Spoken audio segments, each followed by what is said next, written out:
Bonjour à tous et bienvenue pour ce troisième et dernier épisode de notre hors-série consacré à l'un des lieux les plus énigmatiques et controversés du paranormal moderne, le Skinwalker Ranch.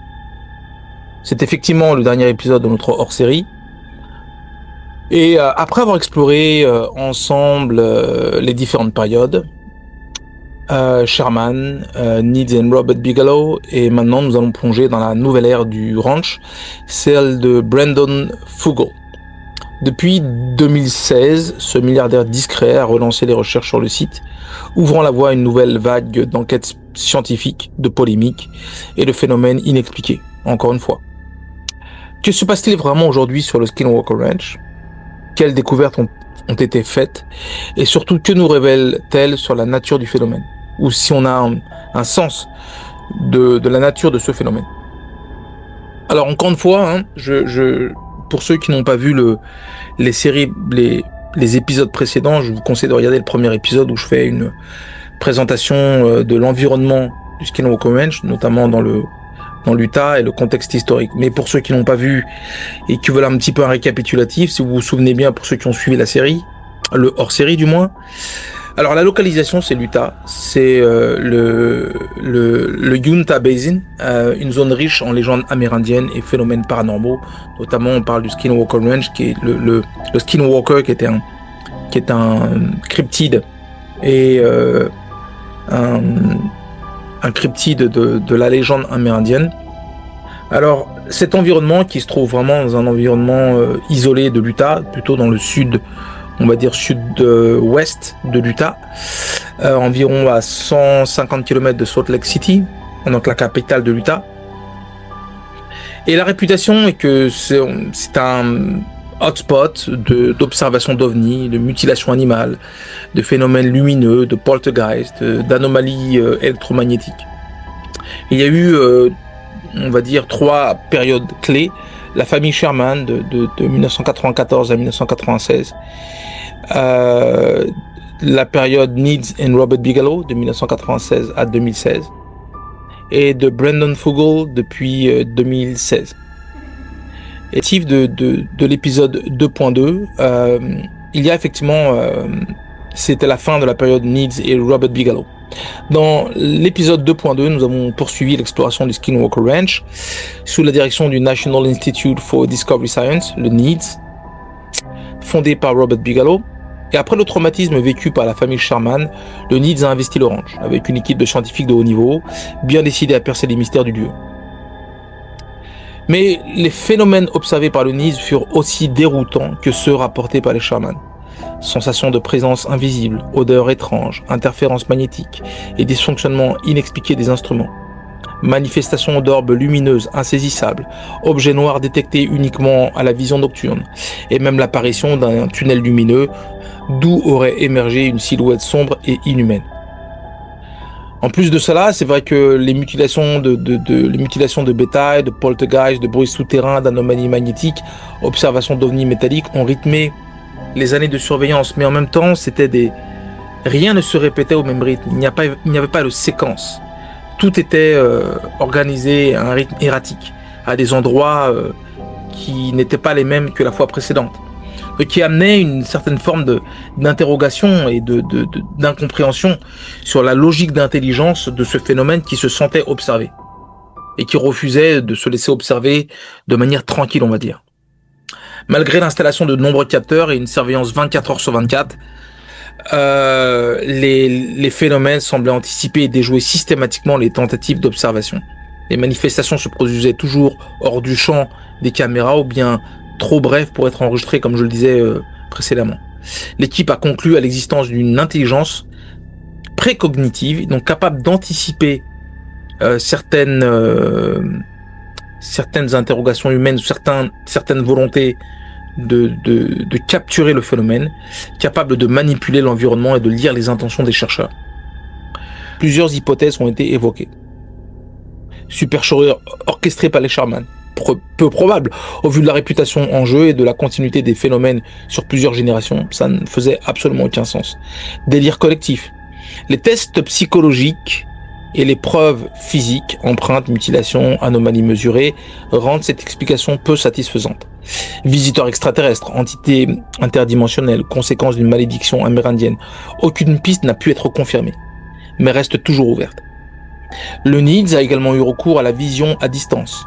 Certains participants décrivant des vortex énergétiques, des bases souterraines et des opérations militaires secrètes, mais aussi des entités humanoïdes et des portails interdimensionnels. Puis vint enfin le départ du NIDS. En 2004, en fait, la véritable raison, c'est faute de résultats décisifs. En fait, il y a des observations de phénomènes. Ça, ce n'est pas le problème. Mais il n'y a pas d'analyse sous-jacente. D'où vient ce phénomène? D'où est-il originaire? Qui le maîtrise? Il n'y a aucune forme d'analyse de fond, en fait. Et puis, donc, il y a cette faute de résultats décisifs, puis il y a une baisse de l'activité. Parce que le phénomène commence à baisser en activité. Il y a de moins en moins d'activité. Et donc là, il y a quasiment plus d'activité. Le NIDS décide de quitter le ranch. Malgré des centaines de témoignages et des anomalies documentées, le mystère reste entier. Le ranch reste et demeure un épicentre de phénomènes inexpliqués, alimentant à la fois la fascination et le scepticisme. Mais ce récapitulatif, en fait, pose les bases pour aborder la nouvelle ère du ranch en réalité, celle de Brandon Fugal, où la quête de réponse se poursuit avec des moyens technologiques encore plus avancés, parce que la technologie a changé depuis les années 90 aux années 2016, la technologie a beaucoup avancé, et il y a une transparence accrue, c'est-à-dire que Brandon Fugal veut vraiment partager tout ce qu'il trouve. Alors maintenant, parlons un petit peu de ce qui s'est passé entre le départ du NIDS et l'arrivée de Brandon Fugal. Parce qu'il faut comprendre que le départ du NIDS se réalise en 2004, comme je le disais juste avant. Et l'arrivée de Brandon Fugal uniquement en 2016. Donc qu'est-ce qui s'est passé? Donc effectivement, Skinwalker Ranch est resté sous la propriété de Robert Bigelow, mais sans activité de recherche structurée, comme à l'époque du NIDS. Alors voici ce que l'on sait de cette période. Entre 2004 et 2016, oui, c'est toujours la propriété de Robert Bigelow, comme je le disais. Après la dissolution du NIDS en 2004, Bigelow a conservé la propriété du ranch. Cependant, il n'y a pas eu de programme scientifique public ou d'équipe de recherche permanente sur place. Les activités de recherche sont largement interrompues et le site est fermé au public, surveillé par des équipes de sécurité privées. Parce qu'effectivement, c'est la propriété de Robert Bigelow. S'il y a un accident, s'il y a quelque chose qui se passe, il sera responsable. Donc il a une sécurité renforcée et un accès restreint. Durant cette période, le ranch a continué d'être protégé contre les intrusions avec des patrouilles, des caméras et des barrières. L'accès était strictement interdit. Mais il n'y a pas de trace de nouvelles études majeures ou publications scientifiques issues de cette phase. Donc effectivement, pas de communication publique. Bigelow et ses sociétés n'ont pas communiqué sur d'éventuels phénomènes ou découvertes entre 2004 et 2016. Cette période est donc marquée par une grande opacité et un manque d'informations publiques sur ce qui se passait réellement sur le ranch. Les rumeurs font état d'une mise en place d'une recherche beaucoup plus militaire. Et Robert Bigelow et le NIDS n'ayant pas apporté les réponses que le gouvernement attendait, parce que Robert Bigelow est lié au gouvernement, le gouvernement a pris le lead. Okay. Puis en 2016, c'est la vente à Adamantium Real Estate, qui est la compagnie de Brandon Fugal. Mais en 2016, Robert Bigelow vend le ranch à Adamantium Real Estate, cette compagnie, une société écran, derrière laquelle se trouve Brandon Fugal, qui ne révélera son identité uniquement en 2020. Dès l'achat, le nouveau propriétaire renforce la sécurité, bloque les routes d'accès et commence à préparer le terrain pour une nouvelle phase d'investigation scientifique et médiatique. Alors moi, j'ai mon avis là-dessus. Je pense que c'est pas vrai. Il y a une tentative de renforcer le mystère sur le Skinwalker Ranch. Il bloque tous les accès pour renforcer le mystère. Et il avait déjà commencé à négocier pour créer une série télé autour du Skinwalker Ranch. Ok? Donc tout ça, c'est prémédité. En résumé, entre 2004 et 2016, le Skinwalker Ranch est resté une propriété privée, sous surveillance, mais sans recherche scientifique officielle connue du public. En réalité, c'est plus le gouvernement qui a pris le lead. Cette période de silence a pris fin avec l'arrivée de Brandon Fugal, qui a relancé les investigations et ouvert le site à la médiatisation et à la recherche multidisciplinaire. Donc, à la médiatisation, c'est plus à la monétisation du site. Moi, je tiens à le dire. Moi, je vais en parler un peu plus en détail dans les chapitres à venir. Mais Brandon Fugal, c'est quelqu'un qui est motivé par la monétisation du ranch et qui est motivé par sa propre personne. Il a un ego surdimensionné et il se met beaucoup en avant. Il fait beaucoup de podcasts, il fait beaucoup d'émissions où on parle du Skinwalker Ranch et il parle de lui. Donc, voilà. Alors, maintenant, chers amis, nous allons attaquer le chapitre 1. On va parler de Brandon Fugal, l'homme derrière la renaissance du ranch. Alors, l'histoire du Skinwalker Ranch prend un nouveau tournant effectivement en 2016, lorsque Brandon Fugal, entrepreneur à succès, il a fait de l'immobilier et passionné de science, rachète la propriété à Robert Bigelow. Contrairement à son prédécesseur, Brandon Fugal, pas Robert, choisit d'assumer publiquement son rôle de propriétaire, brisant le silence et le secret qui entourait jusque-là le site. Alors c'est vrai, Robert Bigelow, c'est un homme qui a fait fortune dans l'aérospatiale, qui est moyennement impliqué en fait dans Skinwalker Ranch. Il fait quelques interviews, mais pas beaucoup. Puis c'est un sujet je sais que au début, en fait, ce qu'il a dit lui-même, c'est qu'il n'y croyait pas. Il croyait que c'était des histoires.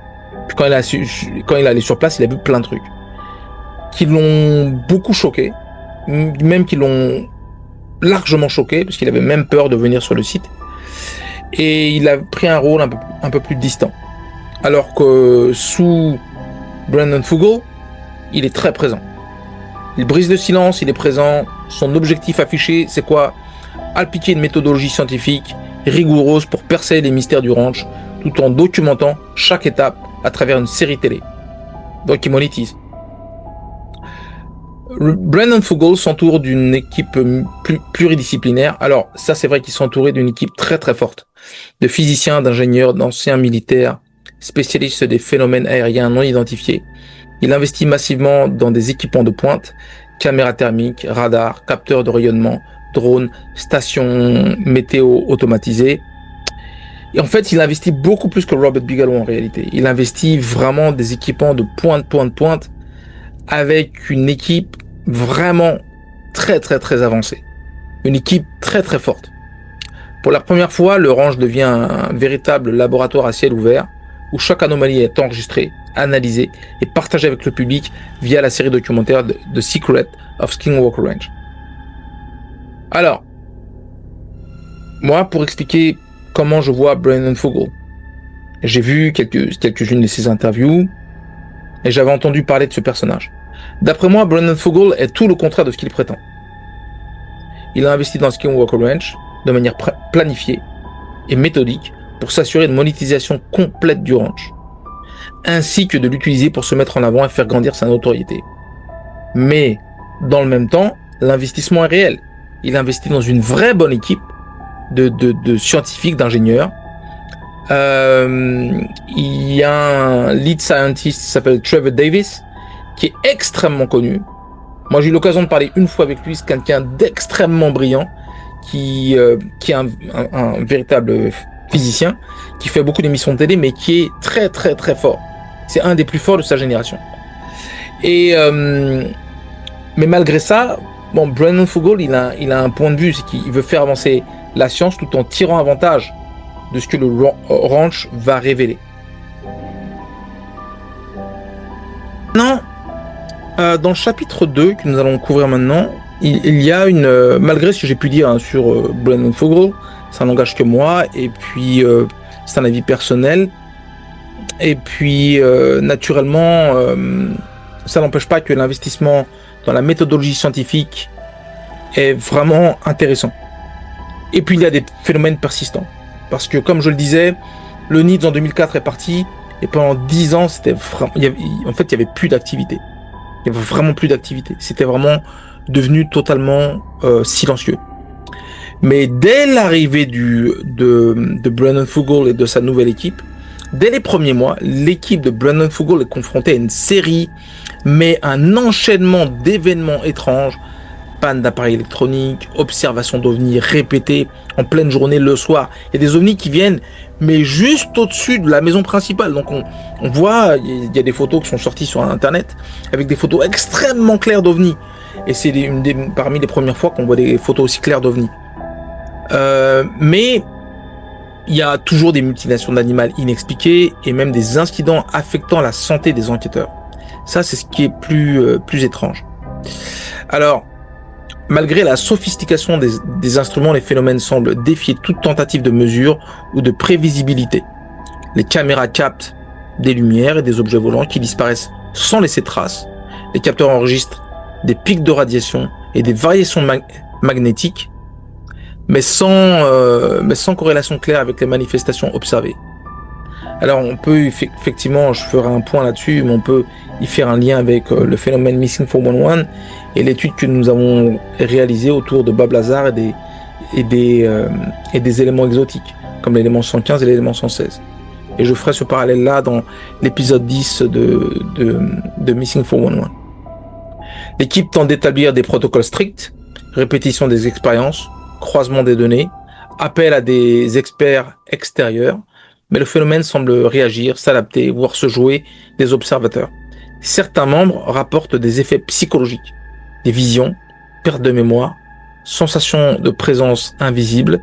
Des analyses géologiques révèlent des structures souterraines inhabituelles, des concentrations anormales de quartz et des concentrations anormales de résidus électromagnétiques extrêmement forts, qui fait penser aux ondes gravitationnelles générées par l'élément 115 par exemple, et des cavités inexpliquées sous le ranch.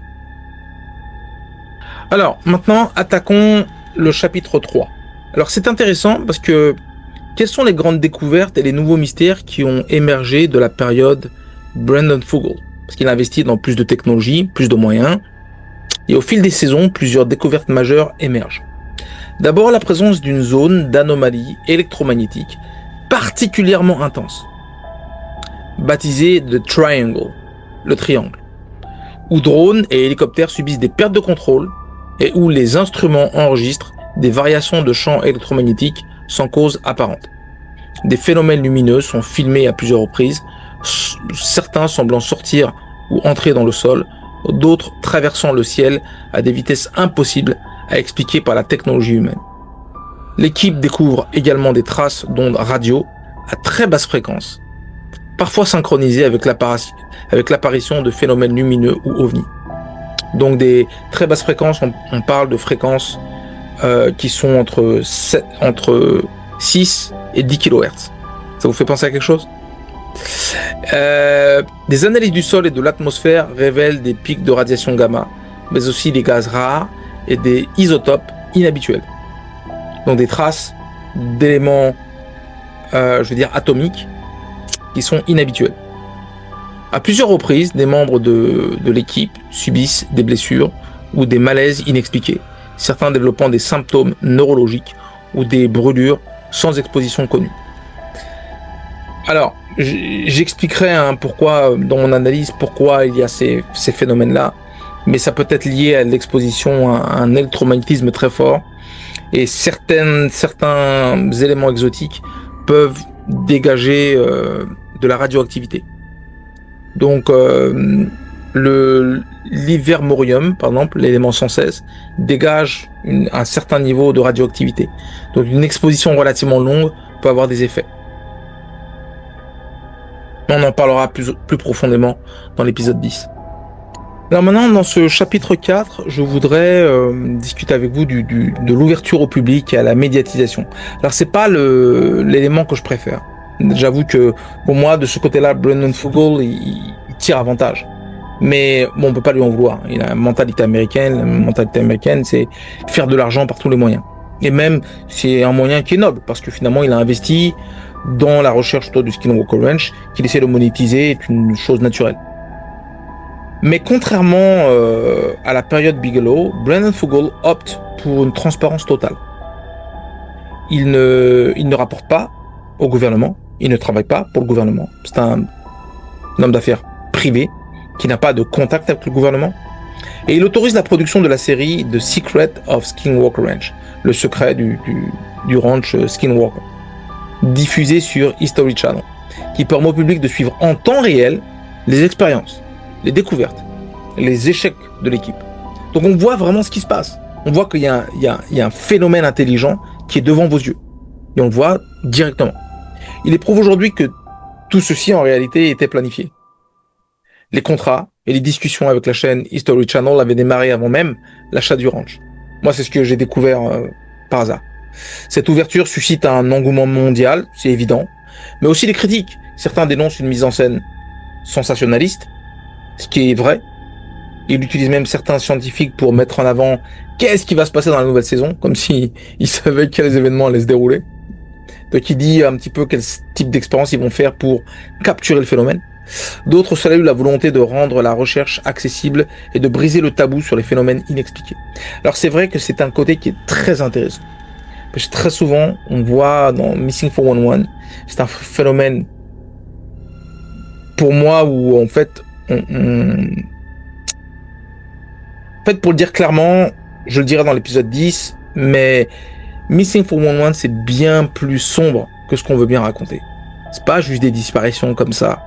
Il y a un phénomène qui est extrêmement troublant derrière.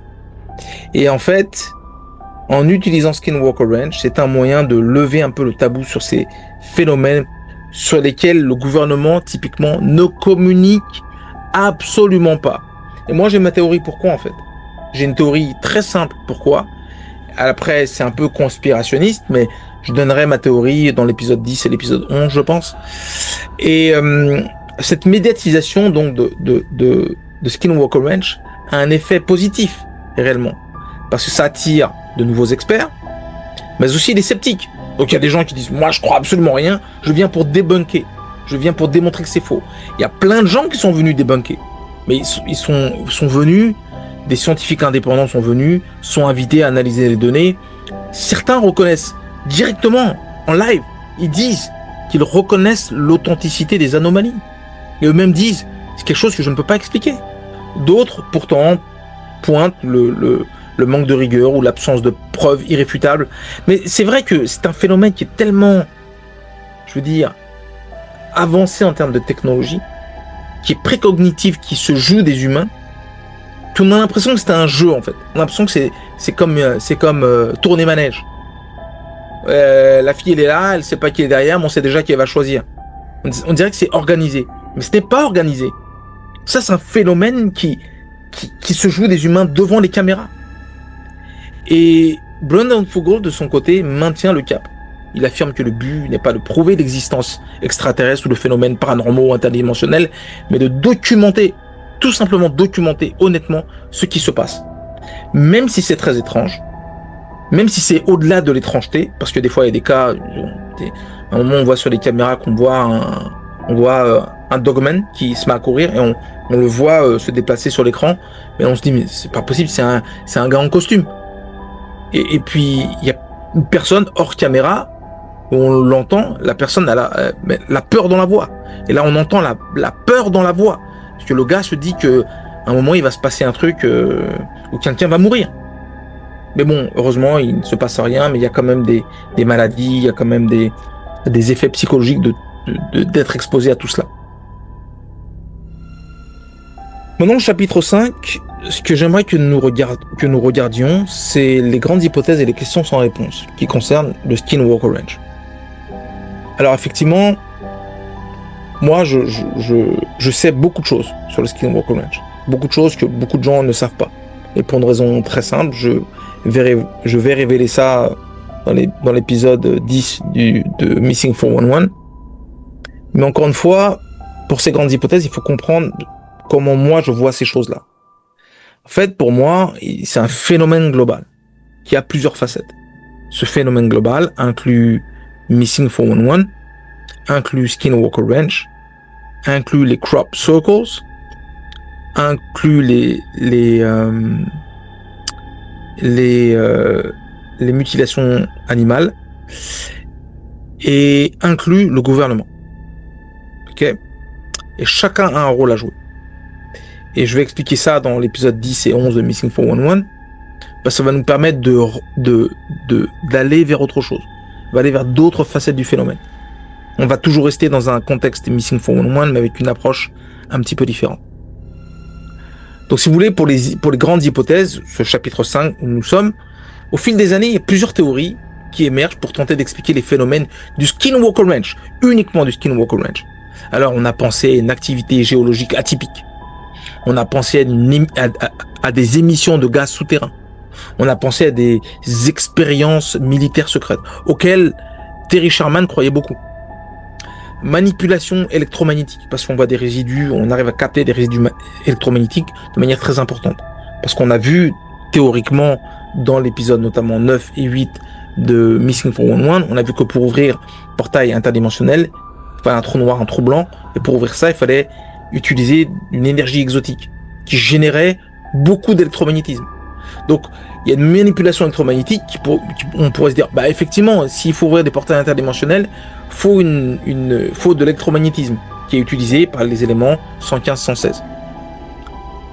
Et naturellement, cela permet d'ouvrir des portails interdimensionnels. Il y a eu plusieurs preuves de portails interdimensionnels qui ont été vus, pris en vidéo et observés par des gens sur le Skinwalker Ranch. Certains chercheurs évoquent naturellement la possibilité d'une intelligence non humaine, extraterrestre, interdimensionnelle ou spirituelle, capable d'interagir avec l'environnement et de manipuler la perception des témoins. Bon, je le dis encore, des gens comme Joe Rogan ou bien Tucker Carlson croient fondamentalement que ce phénomène global, c'est un phénomène spirituel. Anges, démons, qui ont en relation avec la bataille spirituelle que se livrent Dieu et Satan. Alors, même si vous n'y croyez pas, moi personnellement je crois en ça. Je crois que cela joue un rôle. Est-ce que c'est uniquement ça? Je n'en sais rien. Ok. Maintenant, certains croient que c'est uniquement ça. Moi, je ne crois pas que ce soit uniquement ça. Mais malgré les moyens déployés, aucune explication définitive n'est trouvée. Malgré tout ce qui a pu être fait par le NIDS, par Brandon Fugal, donc c'est toujours en cours. Je crois qu'ils en sont à la saison 6 de The Secret of Skinwalker Ranch. Et le ranch demeure un lieu d'anomalie persistante, où la frontière entre la science, le folklore et le paranormal reste floue. Parce qu'on voit toujours des dogmen, on voit toujours des Bigfoot, on voit toujours des... Alors certains disent c'est de la fabulation, mais on voit toujours des humains têtes de chien. On en voit toujours. Moi, je revois encore certains épisodes de The Secret of Skinwalker Ranch. Il y a des témoignages. On voit toujours des choses comme ça. On voit toujours des formes de dogmen ou loups-garous. On voit toujours les loups, toujours là. On les voit toujours. Donc les mêmes phénomènes se répètent, mais à des moments différents. Et donc, les phénomènes, en fait, semblent se nourrir de l'attention qu'on leur porte. Se manifestant, encore une fois, différemment selon les observateurs et les époques, et à différents endroits. Quand vous êtes à l'ouest et que vous attendez que le phénomène se répète, il va se répéter, mais à l'est. Ou c'est un phénomène à peu près similaire, pas tout à fait le même que la dernière fois, qui va se répéter au nord-est. Donc vous êtes à l'ouest, vous attendez que le phénomène se répète, maintenant il se joue de vous. Donc c'est pour ça que ce phénomène-là, pour moi, en fait, il a un but précis. J'en parlerai dans l'épisode 10 de Missing 411 de toute façon. Okay. Donc maintenant, on va passer à la conclusion. Alors, passons maintenant à la conclusion. Alors, pour moi, la conclusion, en fait, elle est compliquée parce que je regarde pas le Skinwalker Ranch d'une manière unique. Moi, je le regarde comme une composante d'un phénomène plus large. Et pour moi, aujourd'hui, si on regarde juste le Skinwalker Ranch, c'est le miroir de nos limites. Et en même temps de nos espoirs.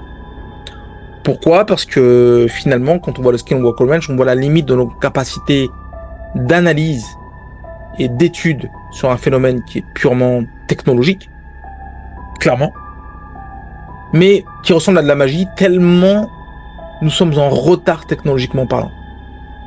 Moi, c'est ça. Donc, c'est à la fois le miroir de nos limites actuelles et un espoir de pouvoir grandir dans nos capacités. Mais, pour moi, Skinwalker Ranch a un but. Et encore une fois, je parlerai de ça dans l'épisode Missing 411 10 ou 11. Et puis un but précis, pourquoi j'attends de révéler d'autres choses, parce que d'autres choses que je révélerai qui sont assez troublantes, que je vais révéler dans l'épisode 10 ou 11 de Missing 411. Mais donc encore une fois, c'est le dernier épisode de Skinwalker Ranch. Alors pourquoi? Parce que Skinwalker Ranch, c'est un phénomène qui va continuer. Ça va continuer pendant 100 ans, Skinwalker Ranch. Ça ne va pas s'arrêter. C'est un phénomène qui existe depuis très longtemps. Cette zone, dans l'histoire amérindienne, remonte à plusieurs centaines d'années. C'est pas assez récent où on en parle, on en parle à la télévision, les réseaux sociaux, parce qu'il y a tout ça maintenant. S'il y avait les réseaux sociaux il y a 200 ou 300 ans, on en aurait parlé à l'époque. Mais c'est aujourd'hui mondialement connu parce qu'il y a l'accessibilité à l'information de manière extrêmement rapide. Donc maintenant, c'est le dernier épisode de Skinwalker Ranch. Je vais franchement dire ce que je pense, mais la période Brandon Fugal marque indéniablement pour moi un tournant dans l'histoire du Skinwalker Ranch. Avec l'introduction de moyens technologiques sans précédent, plus avancés que le NIDS, moi je tiens à le dire, hein, c'est clairement plus avancé que le NIDS, et une ouverture médiatique inédite. Donc la transparence qu'il y a n'a jamais existé avant.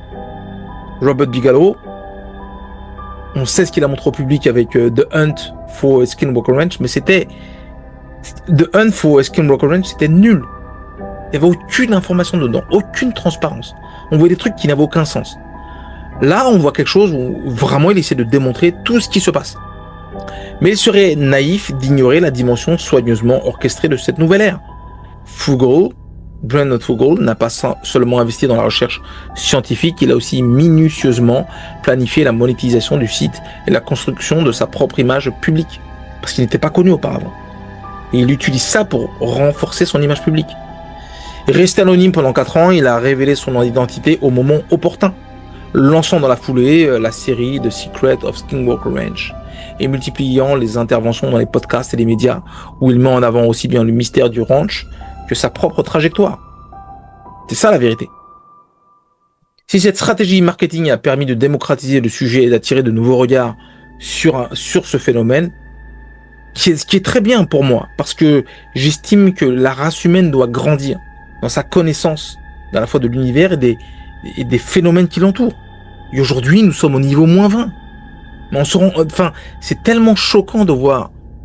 On voit un ovni et puis les gens regardent ça pas comme de la technologie. Parce que quand on parle d'ovni, moi j'ai déjà vu ça parler d'ovni avec certains scientifiques. On a l'impression qu'on parle d'une sorcière. Mais c'est hallucinant. Les gens ils réagissent comme si on parle de sorciers, on parle de fantômes. Mais non, mais on parle d'objets technologiques. C'est de la technologie pure et dure. Pourquoi avoir peur ou pourquoi avoir une réticence d'en parler? Absolument pas. Il ne faut pas. Il faut avoir une volonté d'en parler. Moi, c'est pour ça que j'en parle volontiers avec tous les gens que je connais. Donc, avec toutes les personnes que je connais dans le milieu, j'en parle ouvertement. Et donc, ce phénomène, cette stratégie marketing, je le disais, pose aussi la question de la frontière entre quête de vérité et valorisation commerciale. Ça pose une vraie question. Même moi, personnellement, je n'irai pas dans la valorisation commerciale. Pourquoi? Parce que ça amène un manque d'honnêteté dans la recherche scientifique. C'est ce qui me pose problème.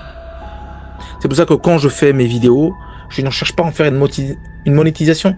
Parce que dans ce cas-là, si je cherche à faire une monétisation, je n'en parle plus de la même manière. Je parle dans un moyen de faire de l'argent. Donc je ferai des épisodes plus courts, je dirai moins de choses, je laisserai le truc traîner pour faire de l'argent. Alors que là, j'essaie vraiment de partager des choses avec vous, les personnes qui regardent. Donc le ranch est-il devenu un véritable laboratoire du paranormal ou un produit de divertissement savamment emballé? Moi, je pense que ça va plus dans le divertissement.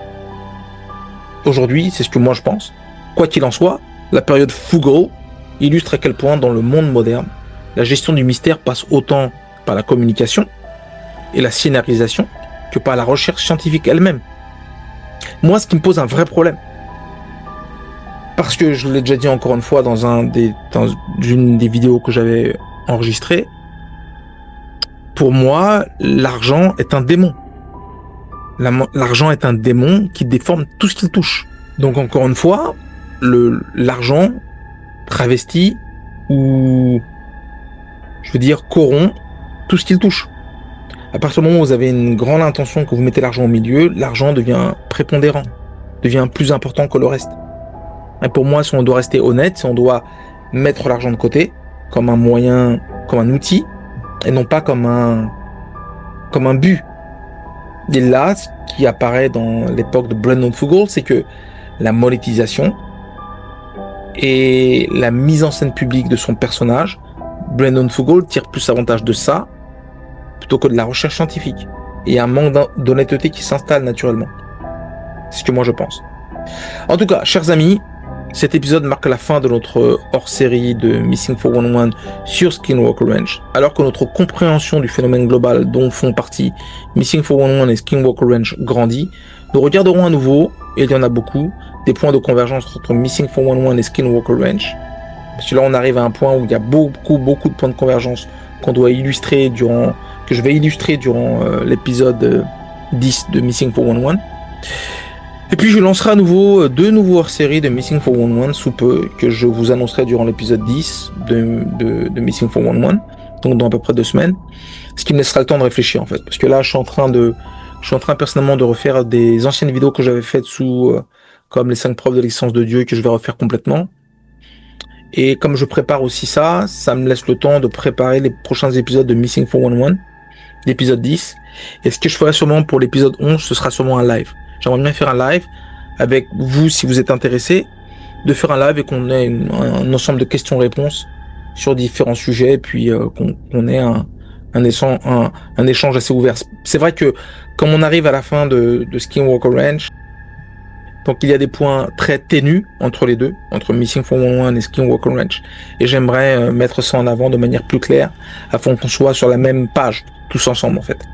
Donc voilà, et puis je vous remercie pour votre attention, pour l'intérêt pour le hors-série Skinwalker Ranch, qui s'arrête aujourd'hui, mais je vous retrouve dans 2 semaines pour l'épisode 10 de Missing 411. Merci, bye bye.